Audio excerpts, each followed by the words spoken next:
पंढरपूरच्या वारीसाठी निघालेल्या भाविकांना लुटल्याची आणि एका अल्पवयीन मुलीवर अत्याचाराची धक्कादायक घटना समोर आली आहे।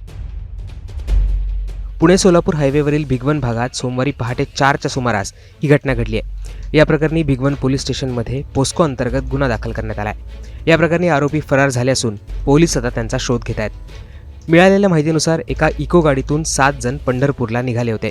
यात 3 महिला, एका 70 वर्षीय ड्रायव्हर, एक 17 वर्षाची मुलगी आणि 2 17 वर्षाच्या मुलांचा समावेश होता।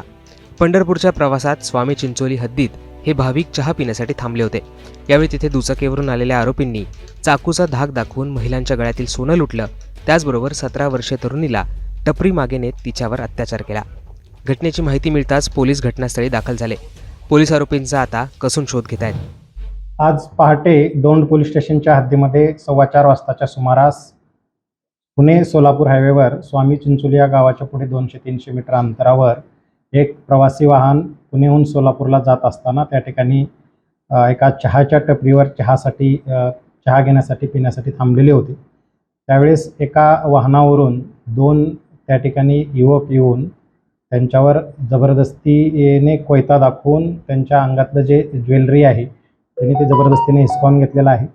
त्यामधील एक 17 वर्षाची जी मुलगी आहे तिला धमकावून त्यांनी त्या चहाच्या टपरीच्या पाठीमागे घेऊन जाऊन तिच्यावर अतिप्रसंग करण्याचा त्यांनी प्रयत्न केलेला आहे। या अनुषंगाने दौंड पोलीस स्टेशन येथे गुन्हा दाखल असून सध्या या गुन्ह्याचा पुढील तपास सुरू आहे।